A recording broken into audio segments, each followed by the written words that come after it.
There are myriads of forms of fear, but none are more deadly than the fear of poverty and old age. We drive our bodies as if they were slaves because we are so afraid of poverty that we wish to hoard money for what? Old age. This common form of fear drives us so hard that we overwork our bodies and bring on the very thing we are struggling to avoid. What a tragedy to watch a man drive himself when he begins to arrive along about the 40-year milepost of life, the age at which he is just beginning to mature mentally. At 40, a man is just entering the age in which he is able to see and understand and assimilate the handwriting of nature as it appears in the forests and flowing brooks and faces of men and little children. Yet this devil fear drives him so hard that he becomes blinded and lost in the entanglement of a maze of conflicting desires. The principle of organized effort is lost sight of, and instead of laying hold of nature's forces which are in evidence all around him, and permitting those forces to carry him to the heights of great achievement, he defies them, and they become forces of destruction. Perhaps none of these great forces of nature are more available for man's unfoldment than is the principle of autosuggestion. But ignorance of this force is leading the majority of the human race to apply it so that it acts as a hindrance and not as a help. Let us here enumerate the facts which show just how this misapplication of a great force of nature takes place. Here is a man who meets with some disappointment, a friend proves false, or a neighbor seems indifferent. Forthwith he decides, through self-suggestion, all men are untrustworthy and all neighbors unappreciative. These thoughts so deeply embed themselves in his subconscious mind that they color his whole attitude toward others. Go back, now, to what was said in Lesson 2 about the dominating thoughts of a man's mind attracting people whose thoughts are similar. Apply the law of attraction and you will soon see and understand why the unbeliever attracts other unbelievers. Reverse the principle. Here is a man who sees nothing but the best there is in all whom he meets. If his neighbors seem indifferent, he takes no notice of that fact, for he makes it his business to fill his mind with dominating thoughts of optimism and good cheer and faith in others. If people speak to him harshly, he speaks back in tones of softness. Through the operation of this same eternal law of attraction, he draws to himself the attention of people whose attitude toward life and whose dominating thoughts harmonize with his own. Tracing the principle a step further, here is a man who has been well schooled and has the ability to render the world some needed service. Somewhere, sometime, he has heard it said that modesty is a great virtue and that to push himself to the front of the stage in the game of life savors of egotism. He quietly slips in at the back door and takes a seat at the rear while other players in the game of life boldly step to the front. He remains in the back row because he fears what they will say. Public opinion, or that which he believes to be public opinion, has him pushed to the rear, and the world hears but little of him. His schooling counts for naught because he is afraid to let the world know that he has had it. He is constantly suggesting to himself, thus using the great force of autosuggestion to his own detriment, that he should remain in the background lest he be criticized, as if criticism would do him any damage or defeat his purpose. Here is another man who was born of poor parents. Since the first day that he can remember, he has seen evidence of poverty. He has heard talk of poverty. He has felt the icy hand of poverty on his shoulders, and it has so impressed him that he fixes it in his mind as a curse to which he must submit. Quite unconsciously, he permits himself to fall victim of the belief, once poor, always poor, until that belief becomes the dominating thought of his mind. He resembles a horse that has been harnessed and broken until it forgets that it has the potential power with which to throw off that harness. Autosuggestion is rapidly relegating him to the back of the stage of life. Finally, he becomes a quitter. Ambition is gone. Opportunity comes his way no longer, or if it does, he has not the vision to see it. He has accepted his fate. It is a well-established fact that the faculties of the mind, like the limbs of the body, atrophy and wither away if not used. Self-confidence is no exception. It develops when used but disappears if not used. One of the chief disadvantages of inherited wealth is the fact that it too often leads to inaction and loss of self-confidence. Some years ago, a baby boy was born to Mrs. E.B. McLean in the city of Washington. His inheritance was said to be around $100 million. When this baby was taken for an airing in its carriage, it was surrounded by nurses and assistant nurses and detectives and other servants whose duty was to see that no harm befell it. As the years passed by, this same vigilance was kept up. This child did not have to dress himself. He had servants who did that. Servants watched over him while he slept and while he was at play. He was not permitted to do anything that a servant could do for him. He had grown to the age often years. One day he was playing in the yard and noticed that the back gate had been left open. In all of his life he had never been outside of that gate alone, and naturally that was just the thing that he wished to do. During a moment when the servants were not looking, he dashed out at the gate and was run down and killed by an automobile before he reached the middle of the street. He had used his servants' eyes until his own no longer served him as they might have done had he learned to rely upon them. 20 years ago, the man whom I served as secretary sent his 2 sons away to school. One of them went to the University of Virginia and the other to a college in New York. Each month it was a part of my task to make out a check for $100 for each of these boys. This was their pin money, to be spent as they wished. How profitably I remember the way I envied those boys as I made out those checks each month. I often wondered why the hand of fate bore me into the world in poverty. I could look ahead and see how these boys would rise to the high stations in life while I remained a humble clerk. In due time, the boys returned home with their sheepskins. Their father was a wealthy man who owned banks and railroads and coal mines and other property of great value. Good positions were waiting for the boys in their father's employ. But 20 years of time can play cruel tricks on those who have never had to struggle. Perhaps a better way to state this truth would be that time gives those who have never had to struggle a chance to play cruel tricks on themselves. At any rate, these 2 boys brought home from school other things besides their sheepskins. They came back with well-developed capacities for strong drink, capacities which they developed because the $100 which each of them received each month made it unnecessary for them to struggle. Theirs is a long and sad story, the details of which will not interest you, but you will be interested in their fineness. As this lesson is being written, I have on my desk a copy of the newspaper published in the town where these boys lived. Their father has been bankrupted and his costly mansion, where the boys were born, has been placed on the block for sale. One of the boys died of delirium tremens and the other one is in an insane asylum. Not all rich men's sons turn out so, unfortunately, but the fact remains, nevertheless, that inaction leads to atrophy, and this, in turn, leads to loss of ambition and self-confidence. And without these essential qualities, a man will be carried through life on the wings of uncertainty, just as a dry leaf may be carried here and there on the bosom of the stray winds. Far from being a disadvantage, struggle is a decided advantage, because it develops those qualities which would forever lie dormant without it. Many a man has found his place in the world because of having been forced to struggle for existence early in life.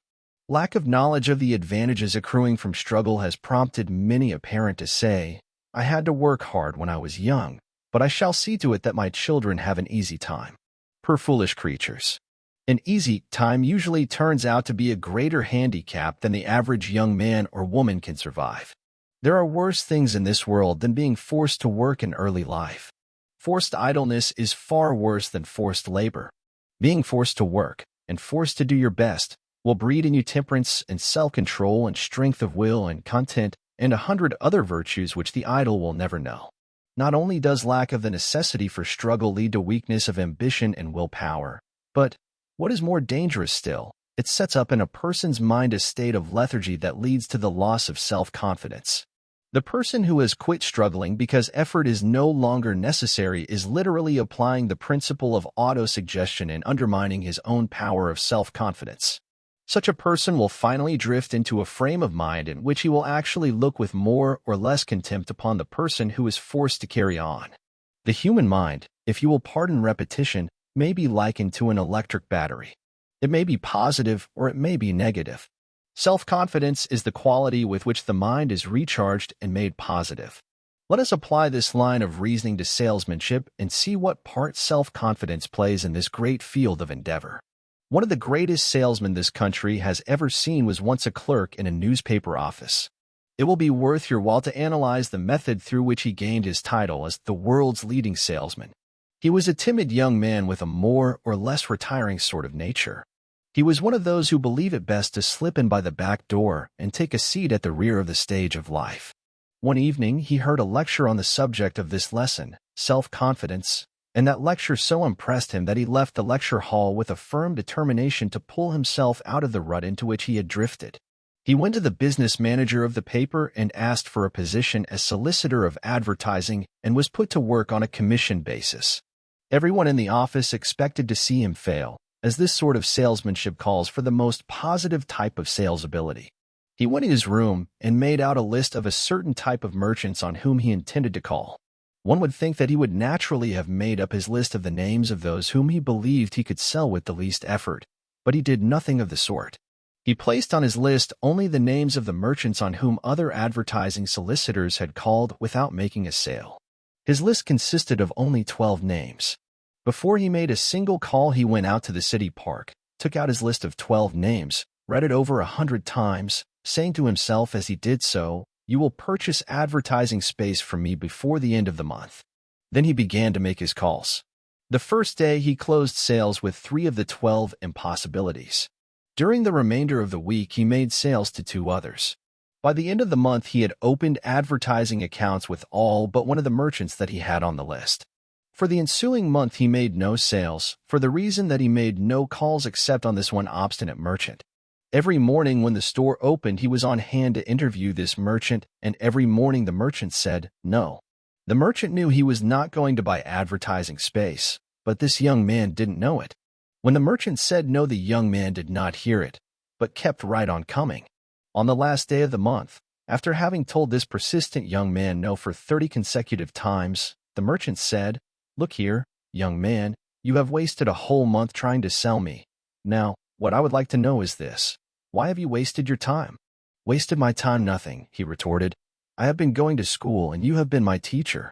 Now I know all the arguments that a merchant can bring up for not buying, and besides that I have been drilling myself in self-confidence." Then the merchant said, "I will make a little confession of my own. I, too, have been going to school, and you have been my teacher. You have taught me a lesson in persistence that is worth money to me, and to show you my appreciation I am going to pay my tuition fee by giving you an order for advertising space." And that was the way in which the Philadelphia North American's best advertising account was brought in. Likewise, it marked the beginning of a reputation that has made that same young man a millionaire. He succeeded because he deliberately charged his own mind with sufficient self-confidence to make that mind an irresistible force. When he sat down to make up that list of 12 names, he did something that 99 people out of 100 would not have done. He selected the names of those whom he believed it would be hard to sell, because he understood that out of the resistance he would meet with in trying to sell them would come strength and self-confidence. He was one of the very few people who understand that all rivers and some men are crooked because of following the line of least resistance. I'm going to digress and here break the line of thought for a moment while recording a word of advice to the wives of men. Remember, these lines are intended only for wives, and husbands are not expected to read that which is here set down. From having analyzed more than 16,000 people, the majority of whom were married men, I have learned something that may be of value to wives. Let me state my thought in these words. You have it within your power to send your husband away to his work or his business or his profession each day with a feeling of self-confidence that will carry him successfully over the rough spots of the day and bring him home again, at night, smiling and happy. One of my acquaintances of former years married a woman who had a set of false teeth. One day his wife dropped her teeth and broke the plate. The husband picked up the pieces and began examining them. He showed such interest in them that his wife said, "You could make a set of teeth like those if you made up your mind to do it." This man was a farmer whose ambitions had never carried him beyond the bounds of his little farm until his wife made that remark. She walked over and laid her hand on his shoulder and encouraged him to try his hand at dentistry. She finally coaxed him to make the start, and today he is one of the most prominent and successful dentists in the state of Virginia. I know him well, for he is my father. No one can foretell the possibilities of achievement available to the man whose wife stands at his back and urges him on to bigger and better endeavor, for it is a well-known fact that a woman can arouse a man so that he will perform almost superhuman feats. It is your right and your duty to encourage your husband and urge him on in worthy undertakings until he shall have found his place in the world. You can induce him to put forth greater effort than can any other person in the world. Make him believe that nothing within reason is beyond his power of achievement, and you will have rendered him a service that will go a long way toward helping him win in the battle of life. One of the most successful men in his line in America gives entire credit for his success to his wife. When they were first married, she wrote a creed which he signed and placed over his desk. This is a copy of the creed/believe in myself.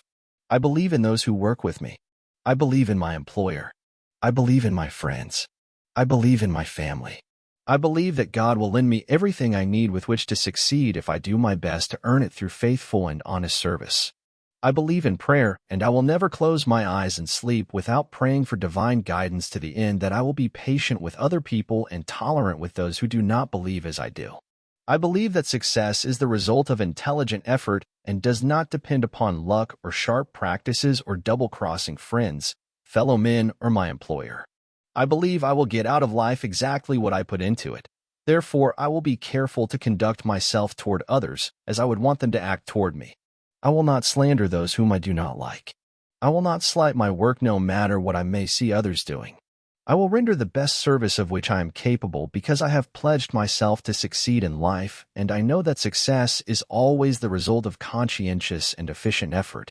Finally, I will forgive those who offend me because I realize that I shall sometimes offend others, and I will need their forgiveness. Signed, the woman who wrote this creed was a practical psychologist of the first order. With the influence and guidance of such a woman as a helpmate, any man could achieve noteworthy success.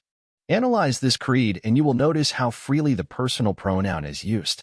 It starts off with the affirmation of self-confidence, which is perfectly proper. No man could make this creed his own without developing the positive attitude that would attract to him people who would aid him in his struggle for success. This would be a splendid creed for every salesman to adopt. It might not hurt your chances for success if you adopted it. Mere adoption, however, is not enough. You must practice it. Read it over and over until you know it by heart. Then repeat it at least once a day until you have literally transformed it into your mental makeup.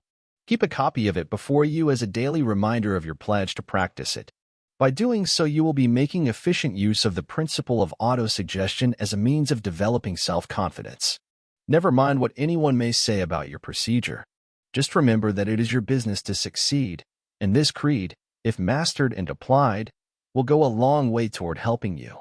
You learned in Lesson 2 that any idea you firmly fix in your subconscious mind, by repeated affirmation, automatically becomes a plan or blueprint which an unseen power uses in directing your efforts toward the attainment of the objective named in the plan. You have also learned that the principle through which you may fix any idea you choose in your mind is called autosuggestion, which simply means a suggestion that you give to your own mind. It was this principle of autosuggestion that Emerson had in mind when he wrote, "Nothing can bring you peace but yourself." You might well remember that nothing can bring you success but yourself. Of course, you will need the cooperation of others if you aim to attain success of a far-reaching nature, but you will never get that cooperation unless you vitalize your mind with the positive attitude of self-confidence. Perhaps you have wondered why a few men advance to highly paid positions while others all around them, who have as much training and who seemingly perform as much work, do not get ahead. Select any two people of these two types that you choose and study them, and the reason why one advances and the other stands still will be quite obvious to you. You will find that the one who advances believes in himself. You will find that he backs this belief with such dynamic, aggressive action that he lets others know that he believes in himself. You will also notice that this self-confidence is contagious, it is impelling, it is persuasive, it attracts others. You will also find that the one who does not advance shows clearly, by the look on his face, by the posture of his body, by the lack of briskness in his step, by the uncertainty with which he speaks, that he lacks self-confidence. No one is going to pay much attention to the person who has no confidence in himself. He does not attract others because his mind is a negative force that repels rather than attracts. In no other field of endeavor does self-confidence or the lack of it play such an important part as in the field of salesmanship, and you do not need to be a character analyst to determine, the moment you meet him, whether a salesman possesses this quality of self-confidence. If he has it, the signs of its influence are written all over him. He inspires you with confidence in him and in the goods he is selling the moment he speaks.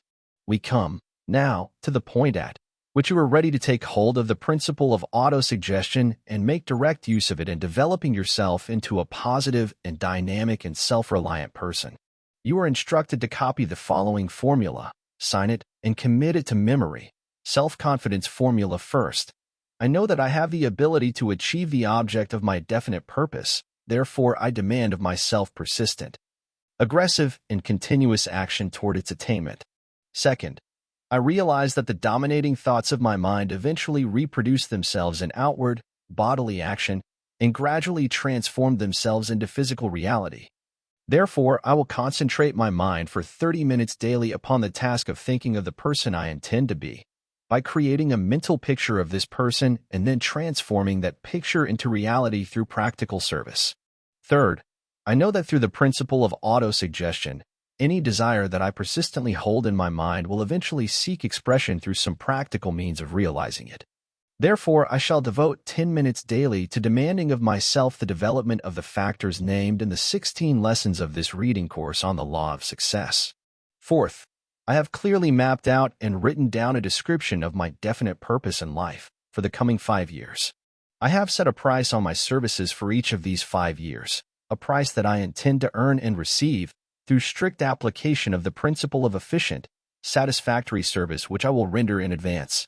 Fifth, I fully realize that no wealth or position can long endure unless built upon truth and justice. Therefore, will engage in no transaction which does not benefit all whom it affects.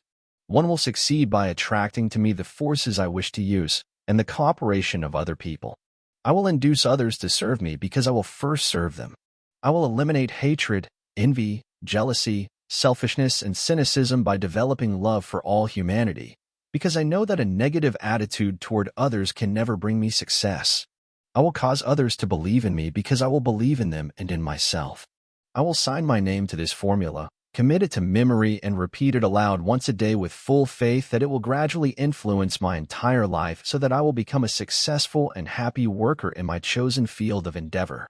Sign before you sign your name to this formula. Make sure that you intend to carry out its instructions. Back of this formula lies a law that no man can explain. The psychologists refer to this law as autosuggestion and let it go at that. But you should bear in mind one point about which there is no uncertainty, and that is the fact that whatever this law is, it actually works. Another point to be kept in mind is the fact that, just as electricity will turn the wheels of industry and serve mankind in a million other ways, or snuff out life if wrongly applied, so will this principle of autosuggestion lead you up the mountainside of peace and prosperity, or down into the valley of misery and poverty, according to the application you make of it. If you fill your mind with doubt and unbelief in your ability to achieve, then the principle of autosuggestion takes this spirit of unbelief and sets it up in your subconscious mind as your dominating thought and slowly but surely draws you into the whirlpool of failure. But if you fill your mind with radiant self-confidence, the principle of autosuggestion takes this belief and sets it up as your dominating thought and helps you master the obstacles that fall in your way until you reach the mountaintop of success. The power of habit. Having, myself, experienced all the difficulties that stand in the road of those who lack the understanding to make practical application of this great principle of autosuggestion, let me take you a short way into the principle of habit, through the aid of which you may easily apply the principle of autosuggestion in any direction and for any purpose whatsoever. Habit grows out of environment, out of doing the same thing or thinking the same thoughts or repeating the same words over and over again. Habit may be likened to the groove on a phonograph record, while the human mind may be likened to the needle that fits into that groove. When any habit has been well formed, through repetition of thought or action, the mind has a tendency to attach itself to and follow the course of that habit as closely as the phonograph needle follows the groove in the wax record. Habit is created by repeatedly directing one or more of the 5 senses of seeing, hearing, smelling, tasting, and feeling in a given direction. It is through this repetition principle that the injurious drug habit is formed. It is through this same principle that the desire for intoxicating drink is formed into a habit. After habit has been well established, it will automatically control and direct our bodily activity, wherein may be found a thought that can be transformed into a powerful factor in the development of self-confidence. The thought is this: voluntarily, and by force if necessary, direct your efforts and your thoughts along a desired line until you have formed the habit that will lay hold of you and continue, voluntarily, to direct your efforts along the same line. The object in writing out and repeating the self-confidence formula is to form the habit of making belief in yourself X \Q dominating thought of your mind until that thought has been thoroughly embedded in your subconscious mind. Through the principle of habit, You learn to write by repeatedly directing the muscles of your arm and hand over certain outlines known as letters, until finally you form the habit of tracing these outlines. Now you write with ease and rapidity, without tracing each letter slowly. Writing has become a habit with you. The principle of habit will lay hold of the faculties of your mind just the same as it will influence the physical muscles of your body, as you can easily prove by mastering and applying this lesson on self-confidence. Any statement that you repeatedly make to yourself, or any desire that you deeply plan in your mind through repeated statement, will eventually seek expression through your physical, outward bodily efforts. The principle of habit is the very foundation upon which this lesson on self-confidence is built, and if you will understand and follow the directions laid down in this lesson, you will soon know more about the law of habit from first-hand knowledge than could be taught you by 1,000 such lessons as this. You have but little conception of the possibilities which lie sleeping within you, awaiting but the awakening hand of vision to arouse you. And you will never have a better conception of those possibilities unless you develop sufficient self-confidence to lift you above the commonplace influences of your present environment. The human mind is a marvelous, mysterious piece of machinery, a fact of which I was reminded a few months ago when I picked up Emerson's essays and reread his essay on spiritual loss. A strange thing happened. I saw in that essay, which I had read scores of times previously, much that I had never noticed before. I saw more in this essay than I had seen during previous readings because the unfoldment of my mind since the last reading had prepared me to interpret more. The human mind is constantly unfolding, like the petals of a flower, until it reaches the maximum of development. What this maximum is, where it ends, or whether it ends at all or not, are unanswerable questions, but the degree of unfoldment seems to vary according to the nature of the individual and the degree to which he keeps his mind at work. A mind that is forced or coaxed into analytical thought every day seems to keep on unfolding and developing greater powers of interpretation. Down in Louisville, Kentucky, lives Mr. Lee Cook, a man who has practically no legs and has to wheel himself around on a cart. In spite of the fact that Mr. Cook has been without legs since birth, he is the owner of a great industry and a millionaire through his own efforts. He has proved that a man can get along very well without legs if he has a well-developed self-confidence. In the city of New York, one may see a strong, able-bodied and able-headed young man, without legs, rolling himself down Fifth Avenue every afternoon, with cap in hand, begging for a living. His head is perhaps as sound and as able to think as the average. This young man could duplicate anything that Mr. Cook, of Louisville, has done, if he thought of himself as Mr. Cook thinks of himself. Henry Ford owns more millions of dollars than he will ever need or use. Not so many years ago, he was working as a laborer in a machine shop, with but little schooling and without capital. Scores of other men, some of them with better organized brains than his, worked near him. Ford threw off the poverty consciousness, developed confidence in himself, thought of success, and attained it. Those who worked around him could have done as well had they thought as he did. Milo C. Jones, of Wisconsin, was stricken down with paralysis a few years ago. So bad was the stroke that he could not turn himself in bed or move a muscle of his body. His physical body was useless, but there was nothing wrong with his brain, so it began to function in earnest, probably for the first time in its existence. Lying flat on his back in bed, Mr. Jones made that brain create a definite purpose. That purpose was prosaic and humble enough in nature, but it was definite, and it was a purpose, something that he had never known before. His definite purpose was to make pork sausage. Calling his family around him, he told of his plans and began directing them in carrying the plans into action. With nothing to aid him except a sound mind and plenty of self-confidence, Milo C. Jones spread the name and reputation of Little Pig Sausage all over the United States and accumulated a fortune besides. All this was accomplished after paralysis had made it impossible for him to work with his hands. Where thought prevails, power may be found. Henry Ford has made millions of dollars and is still making millions of dollars each year because he believed in Henry Ford and transformed that belief into a definite purpose and backed that purpose with a definite plan. The other machinists who worked along with Ford during the early days of his career visioned nothing but a weekly pay envelope, and that was all they ever got. They demanded nothing out of the ordinary of themselves. If you want to get more, be sure to demand more of yourself. Notice that this demand is to be made on yourself. There comes to mind a well-known poem whose author expressed a great psychological truth. If you think you are beaten, you are. If you think you dare not, you don't. If you like to win, but you think you can't, it is almost certain you won't. If you think you'll lose, you've lost, for out of the world we find success begins with a fellow's will. It's all in the state of mind. If you think you're outclassed, you've got to think high to rise. You've got to be sure of yourself before you can ever win a prize. Life's battles don't always go to the stronger or faster man, but soon or late the man who wins is the man who thinks he can. It can do no harm if you commit this poem to memory and use it as a part of your working equipment in the development of self-confidence. Somewhere in your makeup there is a subtle something which, if it were aroused by the proper outside influence, would carry you to heights of achievement such as you have never before anticipated.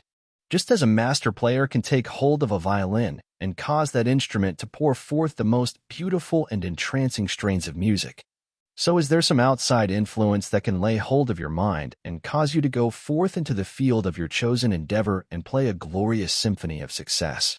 No man knows what hidden forces lie dormant within you. You, yourself, do not know your capacity for achievement, and you never will know until you come in contact with that particular stimulus which arouses you to greater action and extends your vision, develops your self-confidence, and moves you with a deeper desire to achieve. It is not unreasonable to expect that some statement, some idea, or some stimulating word of this reading course on the law of success will serve as the needed stimulus that will reshape your destiny and redirect your thoughts and energies along a pathway that will lead you, finally, to your coveted goal of life. It is strange, but true, that the most important turning points of life often come at the most unexpected times and in the most unexpected ways.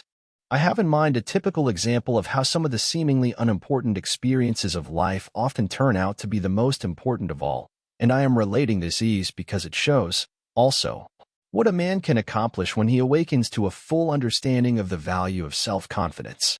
The incident to which I refer happened in the city of Chicago, while I was engaged in the work of character analysis. One day a tramp presented himself at my office and asked for an interview. As I looked up from my work and greeted him, he said, "I have come to see the man who wrote this little book," as he removed from his pocket a copy of a book entitled Self-Confidence, which I had written many years previously. "It must have been the hand of fate," he continued, "that slipped this book into my pocket yesterday afternoon, because I was about ready to go out there and punch a hole in Lake Michigan. I had about come to the conclusion that everything and everybody, including God, had it in for me until I read this book, and it gave me a new viewpoint and brought me the courage and the hope that sustained me through the night. I made up my mind that if I could see the man who wrote this book, he could help me get on my feet again. Now, I am here, and I would like to know what you can do for a man like me." While he was speaking, I had been studying him from head to foot, and I am frank to admit that down deep in my heart, I did not believe there was anything I could do for him, but I did not wish to tell him so.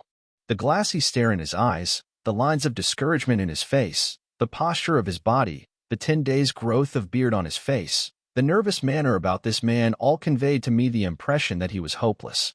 But I did not have the heart to tell him so. Therefore, I asked him to sit down and tell me his whole story. I asked him to be perfectly frank and tell me, as nearly as possible, just what had brought him down to the ragged edge of life. I promised him that after I had heard his entire story, I would then tell him whether or not I could be of service to him. He related his story in lengthy detail, the sum and substance of which was this: he had invested his entire fortune in a small manufacturing business. When the World War began in 1914, it was impossible for him to get the raw materials necessary in the operation of his factory, and he therefore failed. The loss of his money broke his heart and so disturbed his mind that he left his wife and children and became a tramp. He had actually brooded over his loss until he had reached the point at which he was contemplating suicide. After he had finished his story, I said to him, "I have listened to you with a great deal of interest, and I wish that there was something which I could do to help you, but there is absolutely nothing." He became as pale as he will be when he is laid away in a coffin, and settled back in his chair and dropped his chin on his chest as much as to say, "That settles it." I waited for a few seconds, then said, "While there is nothing that I can do for you, there is a man in this building to whom I will introduce you, if you wish, who can help you regain your lost fortune and put you back on your feet again." These words had barely fallen from my lips when he jumped up, grabbed me by the hands and said, For God's sake, lead me to this man." It was encouraging to note that he had asked this for God's sake. This indicated that there was still a spark of hope within his breast, so I took him by the arm and led him out into the laboratory where my psychological tests and character analysis were conducted, and stood with him in front of what looked to be a curtain over a door. I pulled the curtain aside and uncovered a tall looking-glass in which he saw himself from head to foot. Pointing my finger at the glass, I said, "There stands the man to whom I promised to introduce you. There is the only man in this world who can put you back on your feet again, and unless you sit down and become acquainted with that man, as you never became acquainted with him before, you might just as well go on over and punch a hole in Lake Michigan, because you will be of no value to yourself or to the world until you know this man better." He stepped over to the glass, rubbed his hands over his bearded face, studied himself from head to foot for a few moments, then stepped back, dropped his head, and began to weep. I knew that the lesson had been driven home, so I led him back to the elevator and sent him away. I never expected to see him again, and I doubted that the lesson would be sufficient to help him regain his place in the world, because he seemed to be too far gone for redemption. He seemed to be not only down, but almost out. A few days later, I met this man on the street. His transformation had been so complete that I hardly recognized him. He was walking briskly, with his head tilted back. That old, shifting, nervous posture of his body was gone. He was dressed in new clothes from head to foot. He looked prosperous, and he felt prosperous. He stopped me and related what had happened to bring about his rapid transformation from a state of abject failure to one of hope and promise. "I was just on my way to your office," he explained, "to bring you the good news. I went out the very day that I was in your office, a down-and-out tramp, and despite my appearance I sold myself at a salary of $3,000 a year. Think of it, man, $3,000 a year. And my employer advanced me money enough with which to buy some new clothes, as you can see for yourself. He also advanced me some money to send home to my family, and I am once more on the road to success. It seems like a dream when I think that only a few days ago I had lost hope and faith and courage and was actually contemplating suicide. I was coming to tell you that one of these days, when you are least expecting me, I will pay you another visit, and when I do, I will be a successful man. I will bring with me a check, signed in blank and made payable to you, and you may fill in the amount because you have saved me from myself by introducing me to myself. That self which I never knew until you stood me in front of that looking-glass and pointed out the real me. As that man turned and departed in the crowded streets of Chicago, I saw, for the first time in my life, what strength and power and possibility lie hidden in the mind of the man who has never discovered the value of self-reliance. Then and there I made up my mind that I, too, would stand in front of that same looking-glass and point an accusing finger at myself for not having discovered the lesson which I had helped another to learn. I did stand before that same looking-glass, and as I did so I then and there fixed in my mind, as my definite purpose in life, the determination to help men and women discover the forces that lie sleeping within them. The book you hold in your hands is evidence that my definite purpose is being carried out. The man whose story I have related is now the president of one of the largest and most successful concerns of its kind in America, with a business that extends from coast to coast and from Canada to Mexico. A short while after the incident just related, a woman came to my office for personal analysis. She was then a teacher in the Chicago public schools. I gave her an analysis chart and asked her to fill it out. She had been at work on the chart but a few minutes when she came back to my desk, handed back the chart, and said, "I do not believe I will fill this out." I asked her why she had decided not to fill out the chart, and she replied, "To be perfectly frank with you, one of the questions in this chart put me to thinking, and I now know what is wrong with me. Therefore, I feel it unnecessary to pay you a fee to analyze me." With that, the woman went away, and I did not hear from her for 2 years. She went to New York City, became a writer of advertising copy for one of the largest agencies in the country, and her income at the time she wrote me was $10,000 a year. This woman sent me a check to cover the cost of my analysis fee, because she felt that the fee had been earned, even though I did not render her the service that I usually render my clients. It is impossible for anyone to foretell what seemingly insignificant incident may lead to an important turning point in one's career, but there is no denying the fact that these turning points may be more readily recognized by those who have well-rounded out confidence in themselves. One of the irreparable losses to the human race lies in the lack of knowledge that there is a definite method through which self-confidence can be developed in any person of average intelligence. What an immeasurable loss to civilization that young men and women are not taught this known method of developing self-confidence before they complete their schooling. For no one who lacks faith in himself is really educated in the proper sense of the term. Oh, what glory and satisfaction would be the happy heritage of the man or woman who could pull aside the curtain of fear that hangs over the human race and shuts out the sunlight of understanding that self-confidence brings, wherever it is in evidence. Where fear controls, noteworthy achievement becomes an impossibility, a fact which brings to mind the definition of fear, as stated by a great philosopher. Fear is the dungeon of the mind into which it runs and hides and seeks seclusion. Fear brings on superstition, and superstition is the dagger with which hypocrisy assassinates the soul. In front of the typewriter on which I am writing the manuscripts for this reading course hangs a sign with the following wording, in big letters: "Day by day, in every way, I am becoming more successful." A skeptic who read that sign asked if I really believed that stuff, and I replied, of course not. All it ever did for me was to help me get out of the coal mines, where I started as a laborer, and find a place in the world in which I am serving upwards of 100,000 people, in whose minds I am planting the same positive thought that this sign brings out. Therefore, why should I believe in it? As this man started to leave, he said, "Well, perhaps there is something to this sort of philosophy, after all, for I have always been afraid that I would be a failure, and so far my fears have been thoroughly realized." You are condemning yourself to poverty, misery, and failure, or you are driving yourself on toward the heights of great achievement, solely by the thoughts you think. If you demand success of yourself and back up this demand with intelligent action, you are sure to win. Bear in mind, though, that there is a difference between demanding success and just merely wishing for it. You should find out what this difference is and take advantage of it. Do you remember what the Bible says? Look it up, somewhere in the book of Matthew, about those who have faith as a grain of mustard seed? Go at the task of developing self-confidence with at least that much faith, if not more. Never mind what they will say, because you might as well know that they will be of little aid to you in your climb up the mountainside of life toward the object of your definite purpose. You have within you all the power you need with which to get whatever you want or need in this world, and about the best way to avail yourself of this power is to believe in yourself. Know thyself, man, know thyself. This has been the advice of the philosophers all down the ages. When you really know yourself, you will know that there is nothing foolish about hanging a sign in front of you that reads like this: "Day by day, in every way, I am becoming more successful," with due apologies to the Frenchman who made this motto popular. I am not afraid to place this sort of suggestion in front of my desk, and, what is more to the point, I am not afraid to believe that it will influence me so that I will become a more positive and aggressive human being. More than 25 years ago, I learned my first lesson in self-confidence building.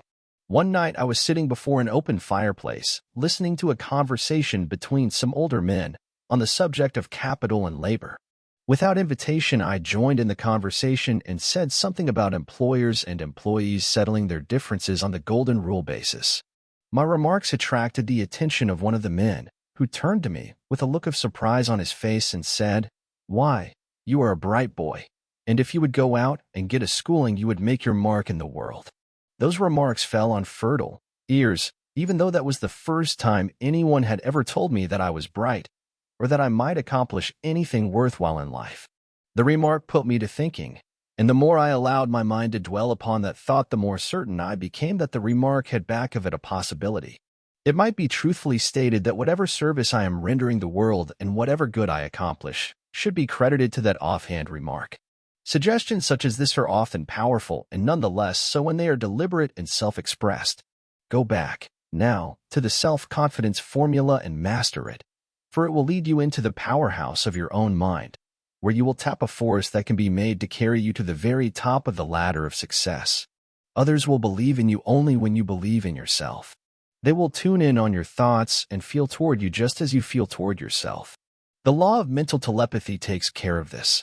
You are continuously broadcasting asterisk at you think of yourself, and if you have no faith in yourself, others will pick up the vibrations of your thoughts and mistake them for their own. Once understand the law of mental telepathy, and you will know why self-confidence is the second of the 15 laws of success. You should be cautioned, however, To learn the difference between self-confidence, which is based upon sound knowledge of what you know and what you can do, and egotism, which is only based upon what you wish you knew or could do. Learn the difference between these two terms, or you will make yourself boresome, ridiculous, and annoying to people of culture and understanding. Self-confidence is something which should never be proclaimed or announced except through intelligent performance of constructive deeds. If you have self-confidence, those around you will discover this fact. Let them make the discovery. They will feel proud of their alertness in having made the discovery, and you will be free from the suspicion of egotism. Opportunity never stalks the person with a highly developed state of egotism, but brickbats and ugly remarks do. Opportunity forms affinities much more easily and quickly with self-confidence than it does with egotism. Self-praise is never a proper measure of self-reliance. Bear this in mind and let your self-confidence speak only through the tongue of constructive service rendered without fuss or flurry. Self-confidence is the product of knowledge. Know yourself, know how much you know, and how little, why you know it, and how you are going to use it. Four-flushers come to grief. Therefore, do not pretend to know more than you actually do know. There's no use of pretense, because any educated person will measure you quite accurately after hearing you speak for 3 minutes. What you really are will speak so loudly that what you claim you are will not be heard. If you heed this warning, the last 4 pages of this one lesson may mark one of the most important turning points of your life. Believe in yourself, but do not tell the world what you can do, show it. You are now ready for lesson 4, which will take you the next step up the ladder of success.